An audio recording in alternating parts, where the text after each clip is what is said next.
সুস্থভাবে বাঁচতে চাইলে এই 7টি নিয়ম অবশ্যই মেনে চলুন। 1. খাবার খেয়ে কেউ শুয়ে পড়বেন না।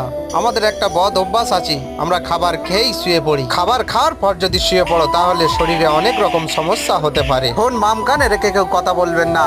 যদি ফোন বাম কানে রেখে বেশি কথা বলো তাহলে ওই বাম কানের সমস্যা হতে পারে। সবসময় চেষ্টা করবে ফোন লাউড স্পিকার দিয়ে দূর থেকে কথা বলতে, তাহলে কোন সমস্যা থেকে তুমি বাঁচতে পারবে। নাম্বার 4, পানি প্রত্যেকে বেশি করে পান করবেন। পানি যদি বেশি করে পান করো তাহলে শরীরও ভালো থাকবে, শরীর সুস্থ থাকবে।